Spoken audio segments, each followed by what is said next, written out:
Hello, welcome to the physics session of today's studies.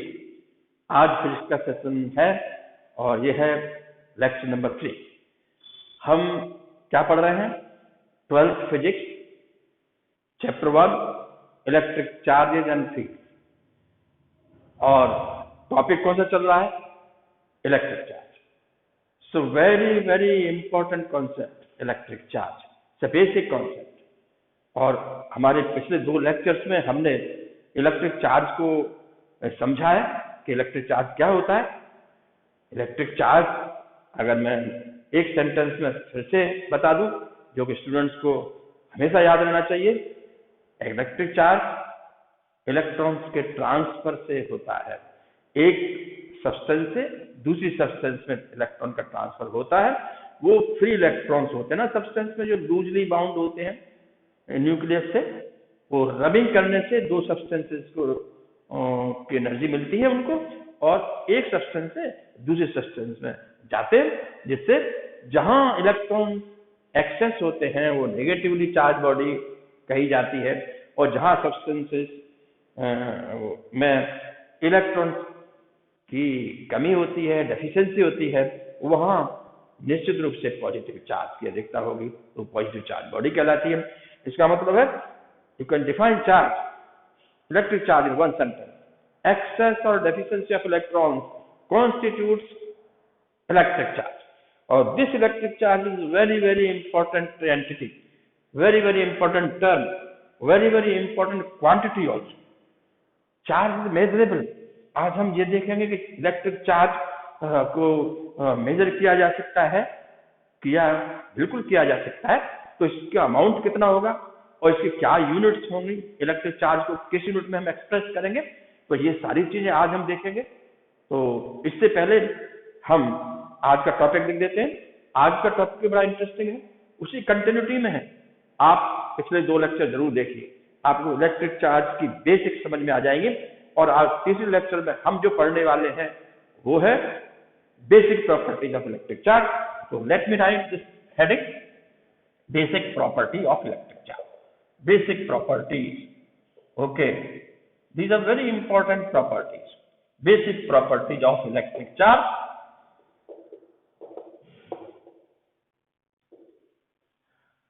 And we will go to the next topic after this, and that will be Coulomb's law, very famous law in the studies of electrostatics.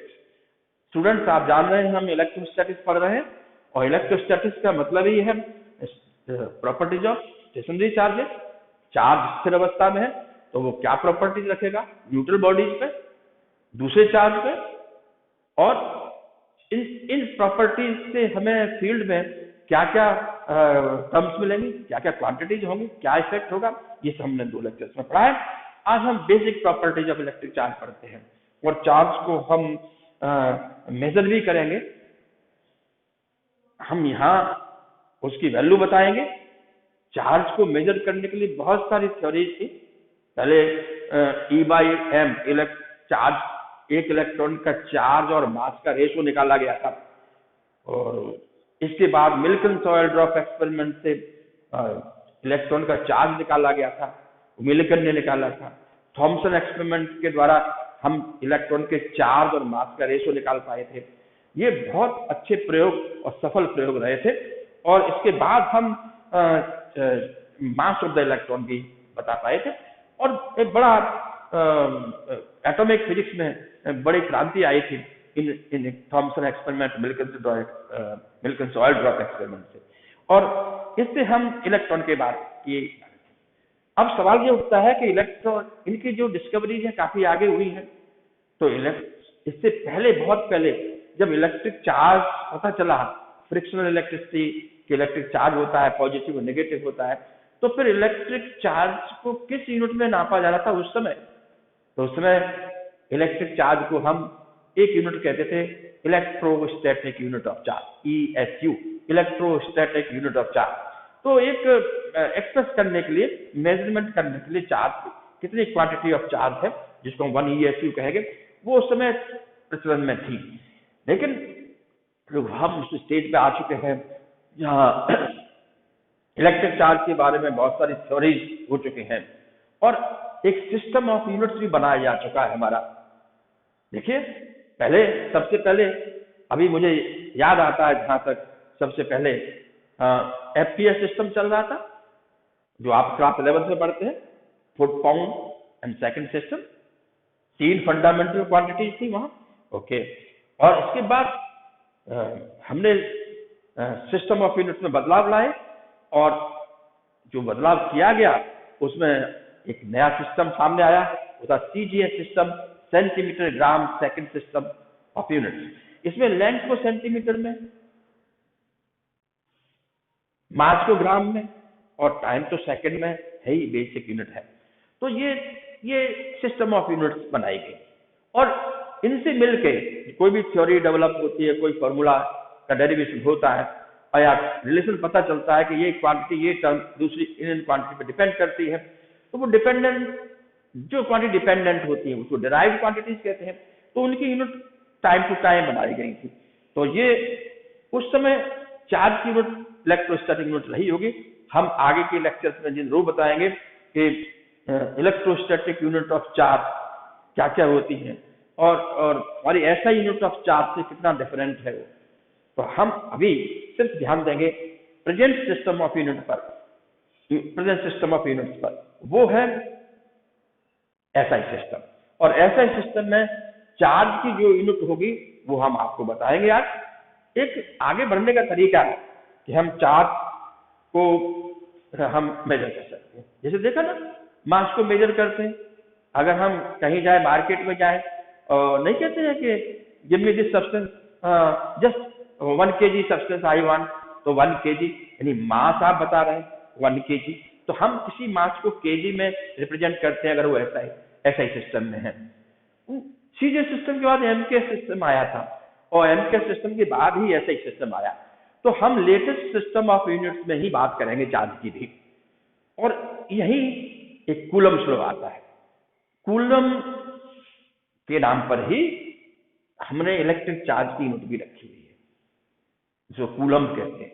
तो आगे हम coulomb slow जब बताएंगे, discuss करेंगे, तब ये पता करेंगे कि हाँ 1 कूलम चार्ज कितना होता है। कुछ तो आज ही हम कैलकुलेट कर सकते हैं। तो आज हमारा विषय क्या रहेगा कि basic properties of electric charge को देखें। वैसे इलेक्ट्रिक चार्ज की बहुत सारी प्रॉपर्टीज हमने डिस्कस की थी, सिंपल 2 लाइट चार्जेस, ये पहली चीज है। गोल्ड लीफ इलेक्ट्रोस्कोप बेस्ड है, सेकेंड लेक्चर में पढ़ाया था। अनलाइट चार्जेस अट्रैक्टिव फोर्स से लगते हैं। ये सब प्रॉपर्टीज है, चार्जेस का इन्फ्लुएंस है आगे न्यूट्रल बॉडीज पे और दूसरी चार्ज बॉडीज पे। तो प्रॉपर्टीज में ही आता है। फिर हम ये बेसिक प्रॉपर्टीज ऑफ इलेक्ट्रिक अलग से क्यों पढ़ा रहे हैं? ये बेसिक प्रॉपर्टी में हम चार्ज की मेजरेबल वैल्यू, यानी चार्ज एक क्वांटिटी है बनाई गई, उसको पता करेंगे और फिर ये देखेंगे चार्ज अगर एक बॉडी से दूसरी बॉडी पर जाता है तो किन किन नियमों को फॉलो करते हैं, चार्ज किस तरह से बनता है। इसलिए ये 3 बेसिक क्वांटिटीज बहुत जरूरी है। तो हमारे पास ये है, तो 3 बेसिक क्वांटिटी आज डिस्कस करने वाले हैं। 3 basic properties of electric charge, basic properties of electric charge,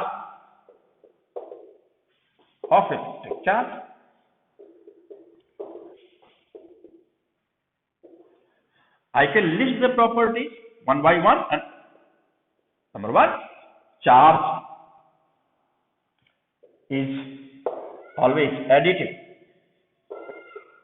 ये क्या है, हम इनको अभी आगे आज ही डिस्कस करेंगे, एक एक करके इनको लेते हैं। तो चार्ज इज एडिटिव, ओके। और दूसरी प्रॉपर्टी है चार्ज, आप किसी भी ऑर्डर में लिख सकते हैं। चार्ज इज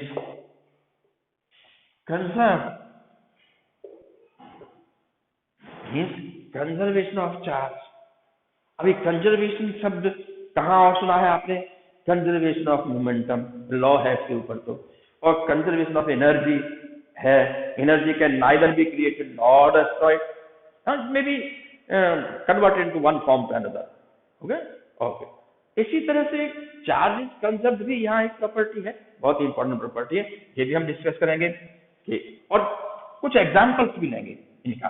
ओके, और थर्ड में जैसा मैंने कहा कि चार्ज की कोई क्वांटिटी निर्धारित होनी चाहिए कि किसी बॉडी पर चार्ज है तो कितने अमाउंट का चार्ज है, और चार्ज तो आप जानते ही, अभी मैंने कहा कि इलेक्ट्रॉन्स के आने और जाने से होता है। इसका मतलब एक इलेक्ट्रॉन पे जो चार्ज होगा उसके मल्टीपल में ही चार्ज क्रिएट होगा।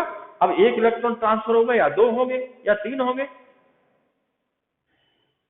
एक और आधा इलेक्ट्रॉन तो ट्रांसफर नहीं हो सकता, एक होगा 2 होगा, तो वो भी प्रॉपर्टी है। उस प्रॉपर्टी में कहेंगे charge is quantized, charge is quantized. Okay, so these are the basic quantities. Let us learn these quantities one by one. Charge is additive, charge is conserved, charge is quantized.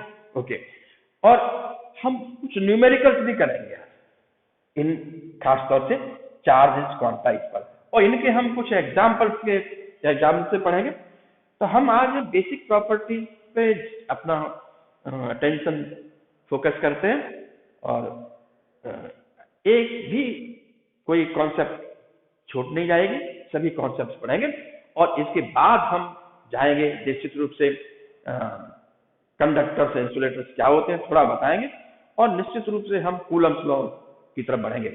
आज Coulomb's law का introduction में दे सकता हूं, लेकिन अगला topic हमारा अगले lecture number 4 Coulomb's law ही topic रहेगा, और कूलम्स लॉ को हम डिटेल में पढ़ेंगे। तो ठीक है, पढ़ते हैं। तो चार्ज इज एडिटिव, नंबर 1, लिखा रहने दीजिए प्रॉपर्टीज को, मेरे पास ये करने के लिए, डिस्कस करने के लिए इतनी जगह पर्याप्त है। अभी देखिए charge, basic properties of electric charge हम पढ़ रहे हैं। अभी देखिए, अभी let us underline this, charge is additive. इसका मतलब क्या है? Charge is additive. For example, suppose you have 1 body, 2 body, 3 body, some number is fixed, suppose system of charge bodies या system charge some are neutral।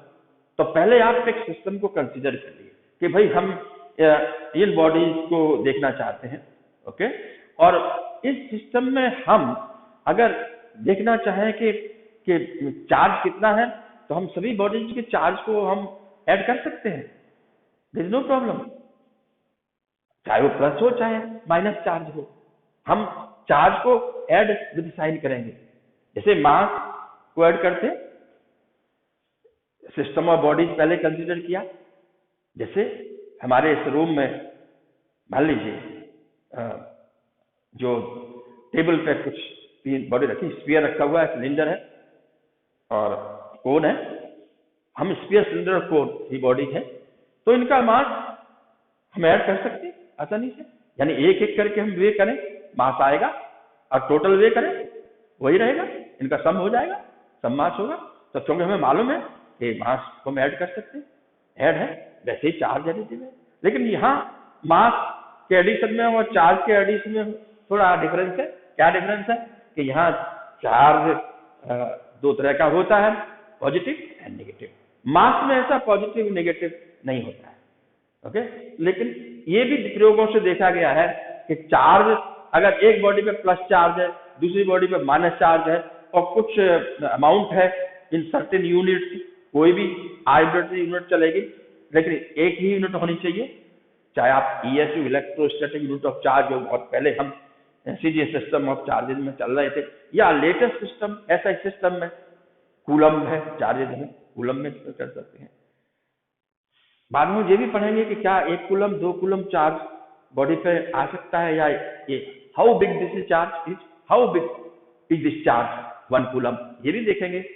तो हम जब भी उदाहरण दें, एग्जाम्पल दें, तो ऐसे नहीं दें कि there is a charge of 100 coulomb on the body. केवल न्यूमेरिकल के लिए हमें करने के लिए कि 100 + 20 और +30 150 ऐसे चार्ज हो गया, टोटल इतने कूलम हो, हमको ये ध्यान रखना पड़ता है कि हम जो भी एग्जाम्पल्स पढ़ें या दें वो रियलिटी के लगभग नजदीक हों। इसलिए हम आगे ये भी डिस्कस करेंगे कि कूलम, एक कूलम कितनी बड़ी यूनिट होती है। ठीक है, ये सारी चीज है। अब ये सिंपल है, चार्ज इज एडिटिव। इसका मतलब है कि अगर कई बॉडीज है, ओके, इसमें +1 यूनिट चार्ज है, +1 unit, any unit and some arbitrary unit, I can say +1 unit, another charge +10, another body has -9, okay, you can go on. What is the total charge of the system of body? If I consider only these 3 bodies, एक system 3 body से मिलकर बना है, अगर यही system को मैं मानूं कि यही सिस्टम ऑफ बॉडीज है, तो क्या हम कह सकते हैं कि सिस्टम में टोटल चार्ज कितना है? हमें कोई अब डाउट नहीं होना चाहिए, क्योंकि ये स्टैब्लिश हो चुका है प्रयोगों से कि चार्ज हम ऐड कर सकते हैं। कैसे? हमारा +1 एंड +10 एंड -9, +1 +10, ओके, +1, इसके बाद +10 एंड -9, ठीक है। इसको हम कैसे लिख सकते हैं? +-9, ओके, +1 कितना होगा? 11 units, -9 2 units, and that would be plus. इसका मतलब हम कह सकते हैं टोटल चार्ज इसका +2 यूनिट्स है। बिल्कुल बेधड़क, आप इसमें कोई डरेंगे नहीं, चार्ज एडिटिव है, स्टेबलिश प्रॉपर्टी चार्ज एडिटिव। तो हम कर सकते हैं इस तरह से चार्ज को एडिटिव। ऐसा भी नहीं है कि अगर मान लो कोई और बॉडी सिस्टम, मान लो हमारा दूसरा चेंज होता है, एक बॉडी को लाते हैं वो भी चार्ज है, वो भी बॉडी यहाँ है, तो हमारा सिस्टम ऑफ बॉडी कितना हो जाएगा? 4 बॉडीज का एक सिस्टम हो जाएगा। लेकिन हम पहले यही कहेंगे इन isolated system of bodies, okay, charge. लेकिन इसको हम एक्सटेंड कर सकते हैं कि अगर कोई और बॉडी से कोई चार्ज ट्रांसफर होता है -10 कूलम यहाँ, तो इस बॉडी का चार्ज टोटल हो जाएगा 0, +10 कूलम, +10 यूनिट्स एंड -10 यूनिट्स, तो लगी 0। हम इसको एल्जेब्रिकली ऐड कर सकते हैं। तो चार्ज को हम हमेशा एल्जेब्रिकली ऐड करें। मान लीजिए किसी बॉडी पे +1 कूलम, +2 कूलम, +3 कूलम और दूसरी बॉडीज पे भी है, हम ऐड कर सकते हैं सिंपली। तो पहली प्रॉपर्टी आ गई, चार्ज इज एडिटिव, ऐड कर सकते हैं। लेकिन मास में जिस तरह से हम सिर्फ स्केलर क्वांटिटी की तरह से ऐड करते थे, लेकिन यहां हम स्केलर ही है, स्केलर एडिशन ही है, लेकिन सिर्फ प्लस माइनस का भी ध्यान रखेंगे। तो ये रहा चार्ज इज एडिटिव की कॉन्सेप्ट। हम आते हैं charge is conserve. Conservation of charge का मतलब है, देखिए अभी इससे हम कभी भी हम ऐसी स्थिति में नहीं आए जहां कॉन्ट्राडिक्टरी चीजें हो दिमाग में आए। अभी हम कह रहे हैं चार्ज इज एडिटिव, तो एक चार्ज को बढ़ाया भी जाएगा, ऐड हो जाएगा, कम हो जाएगा गिनने में, ऐसे ये है। तो फिर अब कंजर्वेशन कैसे? कंजर्वेशन का मतलब रिमेनिंग कांस्टेंट। तो एक तरफ हम बढ़ा भी रहे हैं, एक तरफ हम कंजर्वेशन भी कह रहे हैं कांस्टेंट है। ये पॉइंट बड़ा ध्यान रखना पड़ेगा। तो charge is conserve for an isolated system of bodies. Isolated system of bodies consider करिए पहले, यानी हमारे पास कोई प्रयोग कर रहे हैं, 3 बॉडीज हैं, 2 चार्ज है, एक न्यूट्रल है, प्रयोग कर सकते हैं, या तीनों चार्ज बॉडी हो सकती है। अब इनमें हम कोई प्रयोग करते हैं तो चार्ज किसी भी समय इन तीनों बॉडीज में आपस में हम टच कर सकते हैं। द सिस्टम 3 बॉडीज का ही हो, जब तक ये बाहर से कोई चार्ज ना आए, न चार्ज यहां से बाहर ट्रांसफर हो, ये कंडीशन रहेगी तभी चार्ज कंजर्व है, बिल्कुल है। और भी आगे बहुत ही इंटरेस्टिंग चीज है चार्ज कंजर्व की, कि चार्ज बॉडी पे रहता है। मान लीजिए 2 बॉडी चार्ज है और वो 3 बॉडीज जो सिस्टम में, और चार्ज में ऐसा हो सकता है कि क्योंकि मास पे है, ऊपर चार्ज रहता है, मास भी रहेगा।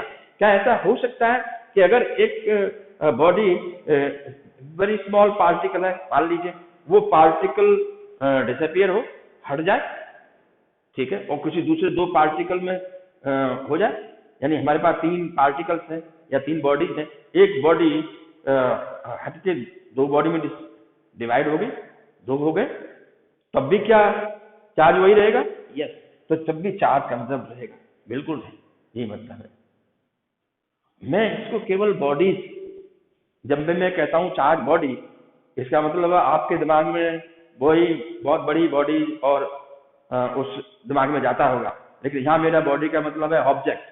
ऑब्जेक्ट का मतलब है आप स्मॉलर पार्टिकल से लेके आप हायर बॉडीज की कल्पना कर सकते हैं। इसका मतलब यह है कि हम जो न्यूक्लियस के अंदर न्यूट्रॉन है उसको भी सोच सकते हैं, बिल्कुल सोच सकते हैं। न्यूट्रॉन, मान लीजिए न्यूट्रल है, एक ही बॉडी, एक न्यूट्रल, एक पार्टिकल है, वन बॉडी सिस्टम हो गया, हो सकता है। उस पर चार्ज है कहाँ है? जीरो है, चार्ज है, न्यूट्रल है, तो चार्ज इन द बिगिनिंग कितना है? जीरो।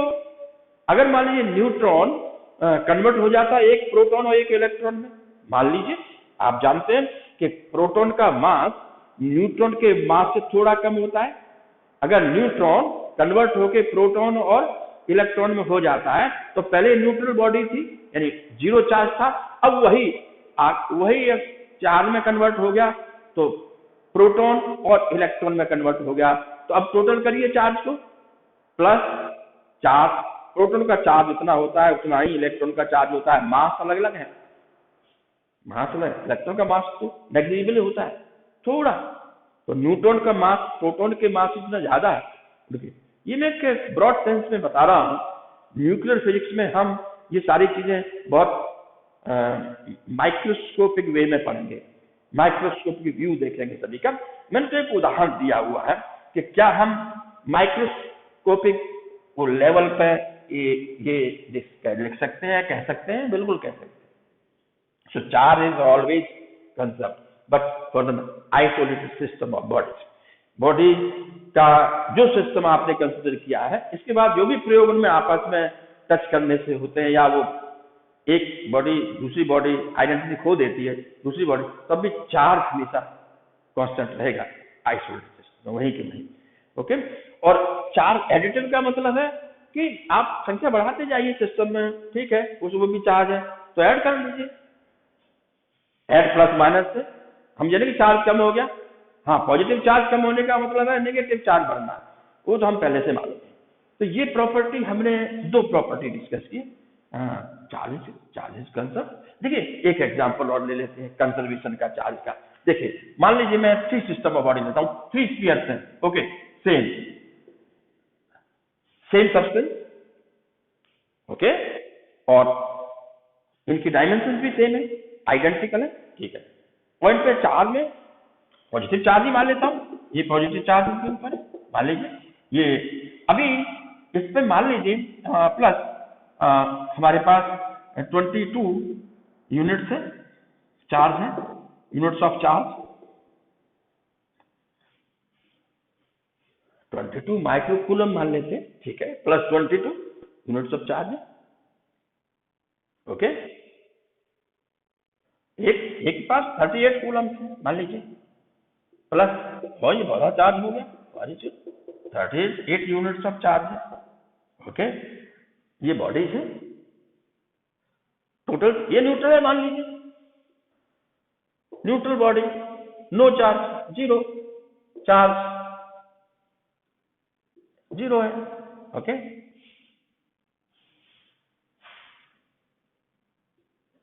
ओके, ये बॉडी का सिस्टम कंसिडर किया।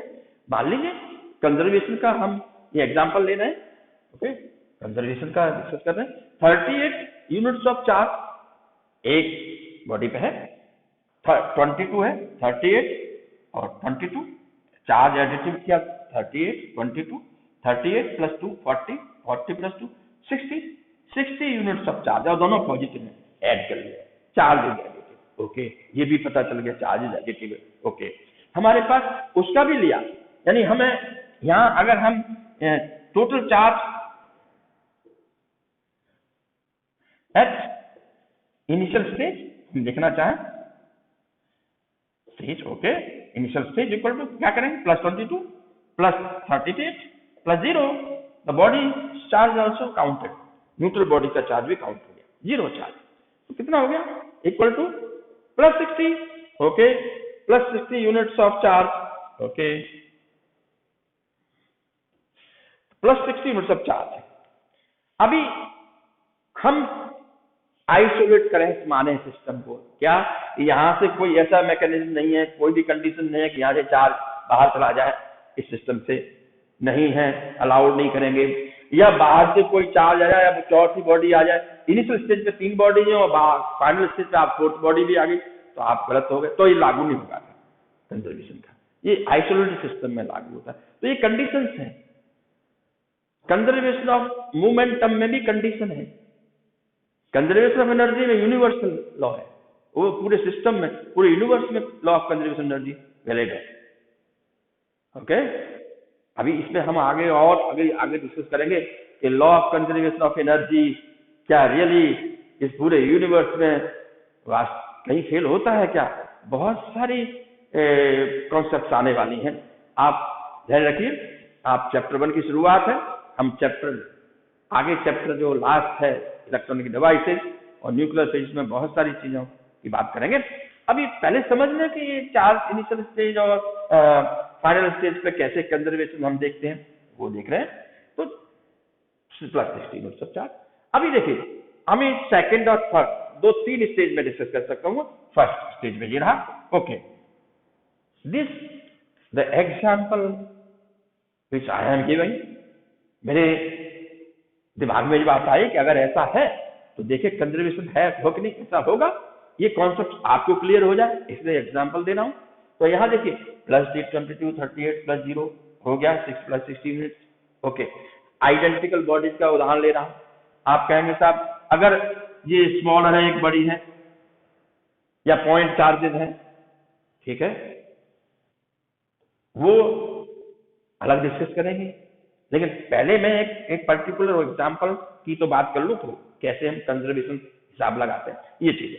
तो फर्स्ट स्टेज पे +60 यूनिट्स ऑफ चार्ज, तीनों बॉडी मिला है, सिस्टम का चार्ज है, टोटल चार्ज हो गया, अलग अलग है, अभी ये कांटेक्ट नहीं किए गए हैं एक बॉडी।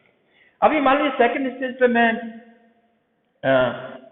इन 2 बॉडीज को आपस में कांटेक्ट करा दूं, ओके, और कांटेक्ट कराया मैंने, टच करा दिया किसी को या पास में, या कंडक्टिंग मटेरियल से रॉड से इसको ज्वाइन कर दिया। बेस्ट वे है कि आप इनको पास ही ले आइए और टच कर दीजिए। आप पास लाएंगे तो इंसुलेटिंग स्ट्रैंड या इंसुलेटिंग मटेरियल शिफ्ट कीजिए, क्योंकि चार्ज का कोई लॉस नहीं होना चाहिए, ठीक है, चार्ज अर्थ में नहीं जाना चाहिए तो लॉस। तो हम ये कोशिश करेंगे कि आइसोलेटेड सिस्टम होना चाहिए। हमने टच कराया है इसको और फिर अलग कर दिया, टच कराने के बाद फिर वहीं कर दिया। तो सेकंड स्टेज में क्या पोजीशन रहेगी इसकी बता सकते हैं, जरा सोचिए। चार्ज नेगेटिव है तो टोटल चार्ज जब लोग टच कराएंगे तो बॉडी का टोटल चार्ज कितना होगा, +60। तो जब आपस में टच कराएंगे बॉडी को, ऐसा सिस्टम होगा, ये और ये अलग से सोचो, मैं ये बॉडी दोनों मिल गई, बड़ी बड़ा है, मैंने एक छोटा सा व्यू लगा दिया, ये टच किया तो ये दोनों बॉडी मिलके एक बॉडी हो गई ना, 1 बॉडी। और फिर चार्ज रीडिस्ट्रीब्यूट करेगा, एक बॉडी होगी, तो जिस बॉडी पे ज्यादा चार्ज का कंसंट्रेशन है वहां चार्ज डेंसिटी ज्यादा होगी, और एक चार्ज डेंसिटी, ये सब हम आगे डिटेल में पढ़ेंगे। हम बेसिक प्रॉपर्टीज में बहुत सारी टर्म आती हैं, हम बोल भी सकते हैं, और जब भी कोई टर्म ऐसा आता है कि जिन्हें हमें पढ़ने की जरूरत है, क्या है कॉन्सेप्ट, आपको सभी इन लेक्चर से मिलेगा डिटेल में, एक एक चीज डिटेल में मिलेगा। तो ये टच कराएंगे तो रीडिस्ट्रीब्यूट करेगा, आइडेंटिकल है इसलिए इक्वल अमाउंट ऑफ चार्ज हो जाएगा 30, और फिर इनको अलग कर दिया तो हमारे पास कितना हुआ, सेकंड स्टेज पे चार्ज कितना होगा हमारे पास, +30 60 और 0, यानी सेकंड स्टेज में मैं total second stage, okay, total charge of the system after making 2 charge bodies in contact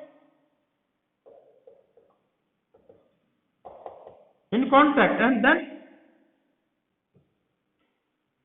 contact में रहने दीजिए या फिर सेपरेट भी कर दीजिए, कोई फर्क नहीं है, चार्ज तो उनमें डिस्ट्रीब्यूट हो चुका है, तो कैसे टोटल चार्ज होगा?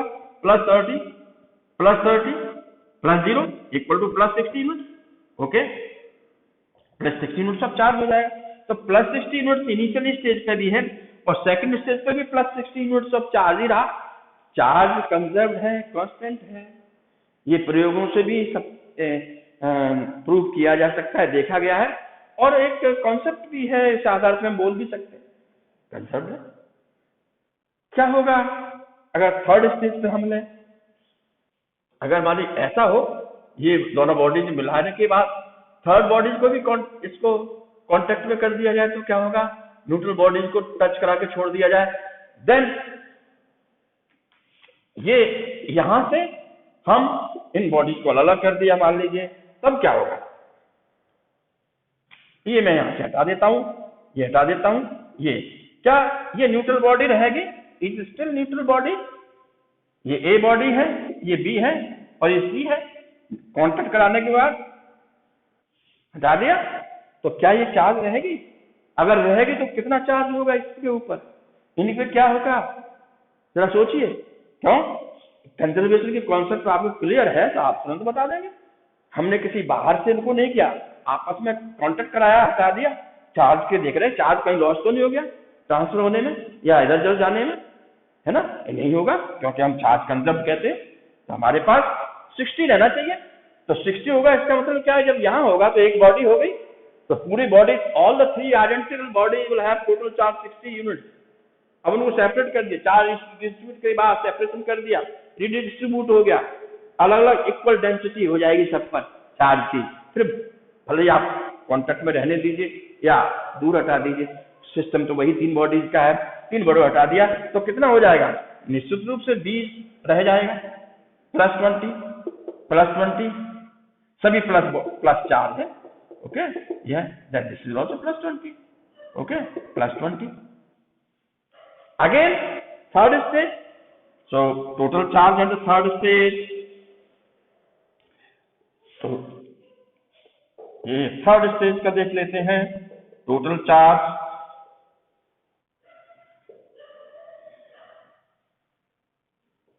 ऑफ द सिस्टम, कोई एक पर्टिकुलर बॉडी नहीं कहेंगे, फिर से making after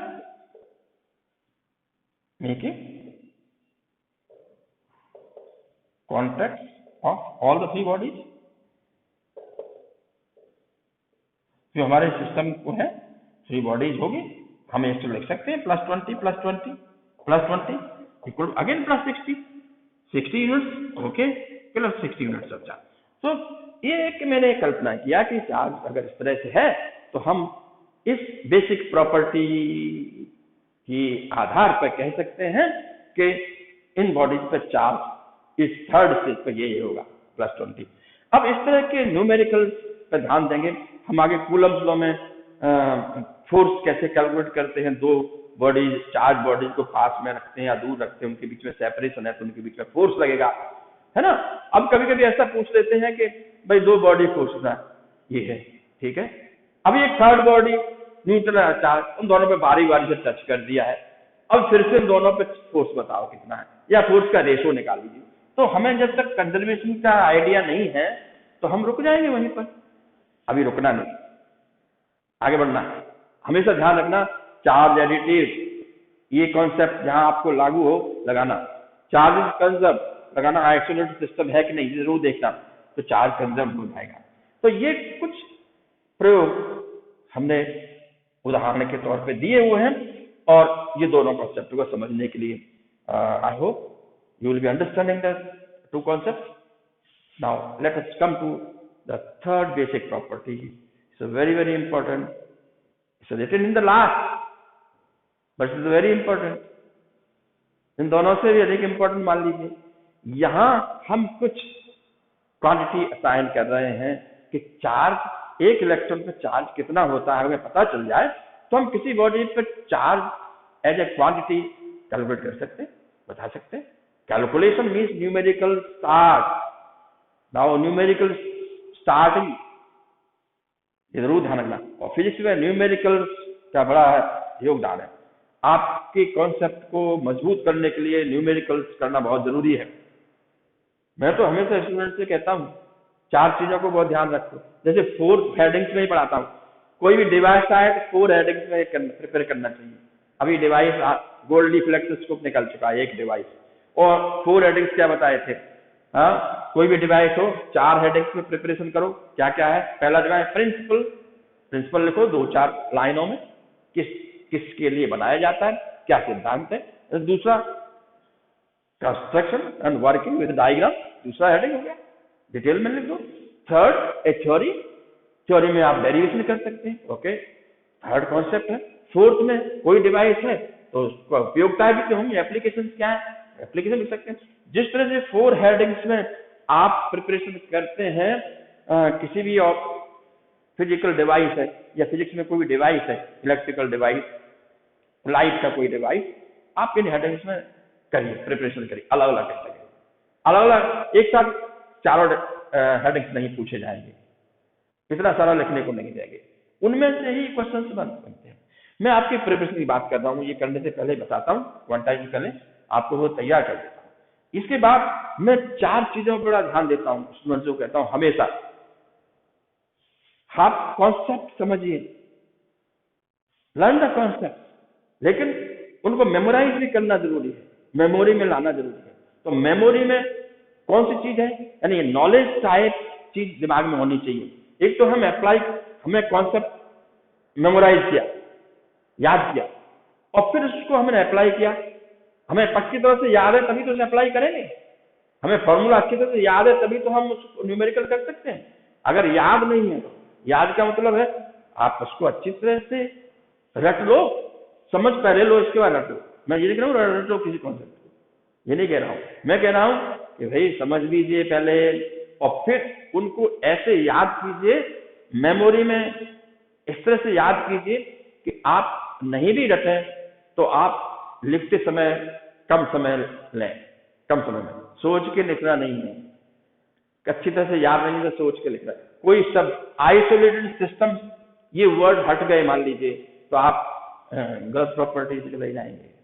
conservation of linear momentum मान लीजिए है, वहां for the isolated system of bodies, ये सेंटेंस डिलीट कर दिया आपने, आगे लिख दिया सारा चीज, गलत हो गया, ये बहुत जरूरी है। इसलिए मेरे 4 हेडिंग है, DDLF। क्या है? D means definition, to be got by heart. 3 definition आए, आप समझ लीजिए और याद कर लीजिए डेफिनेशन वर्ड टू वर्ड, और उसको आप समझा भी सकते हैं। D definition, D another D derivation, definition and derivation. Derivation की जो स्टेप्स है आपको पता होना चाहिए, मैं आपको बताता जाऊं, रिमाइंड कराता जाऊं। Derivation law, L law, law भी में आपको कोई भी कीवर्ड मिस नहीं करना है, आगे कूलम्स लॉ आने वाला है तो ध्यान रखिए। तो अभी प्रॉपर्टीज भी एक तरह से नियम है, लॉ है, तो ये भी याद रखना है, समझ लिए, याद भी रखना है। समझ ये है कि आप न्यूमेरिकल अच्छी तरह से कर सकते हैं, अप्लाई ढंग से कर सकते हैं, लेकिन अगर उसको अच्छी तरह से समझ नहीं है आपकी तो आप कंफ्यूजन में आएंगे। सर एकदम एडिटिव भी कह रहे हैं और फिर कंजर्व भी कह रहे हैं, कांस्टेंट यहाँ ऐड करोगे तो बढ़ जाएगा, ऐसे क्वेश्चन स्टूडेंट कहते हैं। तो क्लरिकल कॉन्सेप्ट याद होना चाहिए। और F फॉर्मूला, ओके, तो हमारे पास डेफिनेशन, डेरिवेशन, लॉज एंड फॉर्मूले must be got by heart. आप इनको समझ लिया है, कैसे डिराइव करते हैं समझ लिया है, लॉ क्या है समझ लिया है, लेकिन आप उसको लिख सकें, बोल सकें जल्दी जल्दी, ये भी तो जरूरी है। सोच के बोल रहे हैं, कोई शब्द में से हो गया, गलत हो गया, एक शब्द से पूरी डेफिनेशन गलत होगी, पूरी लॉ गलत हो गया। तो ये मैं देखा है, मेरा इतने वर्षों का अनुभव है, और अभी तक स्टूडेंट मैंने आपको इंट्रोड्यूस नहीं किया है, मैं डॉक्टर नितिन एकेडमी में फिजिक्स के लेक्चर लूंगा, सारे physics from 9, 10th, 11th and 12th, 9, 10th, 11th, 12th का जो भी फिजिक्स कोर्स है वो मैं लूंगा, और मैं आपको मैथमेटिक्स भी पढ़ाऊंगा। मैथ आपको पता है, फिजिक्स में अगर किसी कॉन्सेप्ट अच्छी है वो तभी अच्छी होगी जब उसका मैथ का अच्छा है, कैलकुलेशन पार्ट बहुत अच्छा है, इसलिए मैं ही आपको मैथमेटिक्स भी पढ़ाऊंगा और मैथ्स की लेक्चर्स में स्टार्ट करूंगा बड़ी जल्दी ही। तो ये है, और मेरा नाम है नागेंद्र शर्मा। तो आप नागेंद्र शर्मा से डॉक्टर नितिन एकेडमी में ये लेक्चर्स पढ़ रहे हैं। आज लेक्चर नंबर 3 में मैंने अपना इंट्रोडक्शन दिया है, और स्टूडेंट्स जुड़े रहिए। और छोटी छोटी कॉन्सेप्ट है जो कभी कंफ्यूजन पैदा करती है, ये आप जब भी कोई डाउट्स है आप इस एकेडमी को लिख सकते हैं, और मैं निश्चित रूप से आपके डाउट्स को क्लियर करूंगा। आज हम बहुत ही इंपॉर्टेंट पड़ाव पे हैं, इलेक्ट्रोस्टैटिक्स के बिगिनिंग है, लेक्चर नंबर 3 है, और चार्जेस क्वांटाइज पे हम आने वाले हैं। तो let us start with the third basic property, that is charge is quantize, और क्वांटाइजेशन ऑफ चार्ज का क्या मतलब है। और इसके बाद हम आज ही इंट्रोड्यूस करेंगे कूलम्स लॉ आपके सामने, जिससे कि लेक्चर नंबर 4 का विषय आपको पता चल जाए। Lecture number 4 will be based on Coulomb's law. और कूलम्स लॉ एक लेक्चर का काम नहीं है, कूलम्स लॉ आगे 2 या 3 लेक्चर्स में डिफरेंट फॉर्म्स ऑफ कूलम्स लेंगे। वेक्टर रिप्रेजेंटेशन ऑफ, यानी vector form of Coulomb's law भी बहुत इंपॉर्टेंट है। क्यों है? क्योंकि कूलम्स लॉ में वेक्टर क्वांटिटी फोर्स के बारे में ही बताया गया है, और force is a vector quantity. ठीक है, तो हम कैसे फोर्स किस डायरेक्शन में है, ओके, ये सारा पढ़ेंगे। तो स्टूडेंट समझते चलिए, आप लेक्चर 1, लेक्चर 2, लेक्चर 3 हमारे देखते रहिए, और आपको निश्चित समझ में आएगा। चार्ज इज क्वांटाइज का मतलब क्या है? What do know why this fact charge is quantize? Okay, हम इस पे आते हैं। Charge is quantize, okay, charge is quantize का मतलब है कि ओके, कैसे इलेक्ट्रॉन्स के ट्रांसफर से होता है चार्ज। ठीक है, ये बॉडी है, न्यूट्रल है, नंबर 1। कौन सी कंडीशन है ये? न्यूट्रल। ओके, तो चार्ज कितना होगा? Charge equal to 0 unit. क्यों भाई? No charge when body is neutral, then charge is 0 unit. निश्चित रूप से neutral body, no charge. Okay, how much charge? 0। Measurable है कि नहीं भाई? 0 भी तो नंबर है, तो 0 चार्ज, नो चार्ज।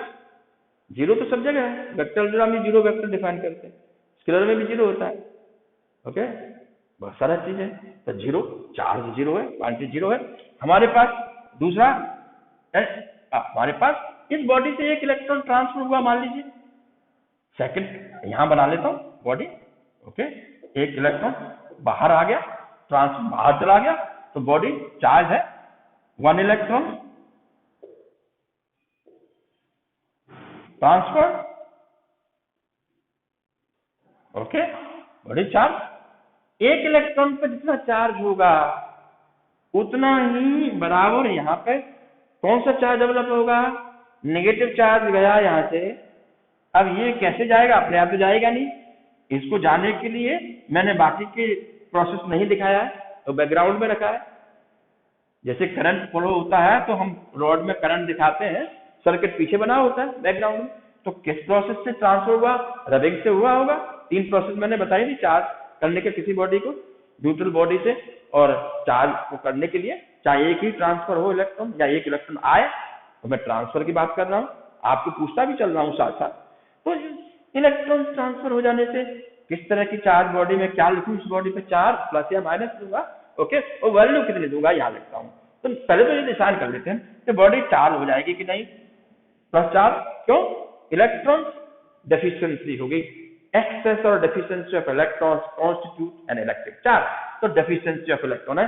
इससे पहले इलेक्ट्रॉन की इक्वेशन, एंड जितने नंबर ऑफ इलेक्ट्रॉन थे उतने नंबर ऑफ प्रोटॉन थे। यहाँ पे इसके अंदर इलेक्ट्रॉन डिस्ट्रीब्यूटेड, हर एटम में इधर डिस्ट्रीब्यूटेड है। कुछ फ्री इलेक्ट्रॉन थे, वो सब अंदर थे न्यूट्रल बॉडी में, और न्यूक्लियस के अंदर प्रोटॉन्स थे, हर न्यूक्लियाई के अंदर प्रोटॉन्स हैं, वही तो चार्ज वो इंटैक्ट है।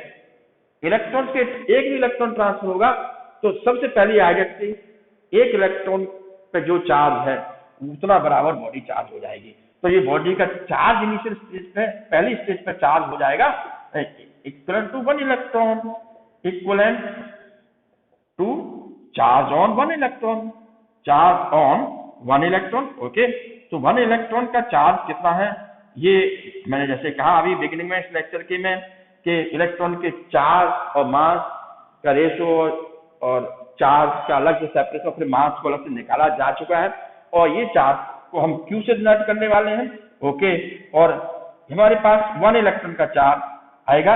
अभी देखिए Q अगर एक ही हो, निश्चित रूप से वन हो, और तो एक ही इलेक्ट्रॉन होगा, E के बराबर होगा वन इलेक्ट्रॉन चार्ज। देखिए एक जनरल सिंबल में इंट्रोड्यूस कर रहा हूं Q, कैपिटल Q भी लिख सकते हैं, स्मॉल q भी, Q1 Q2 Q3 लिख सकते हैं।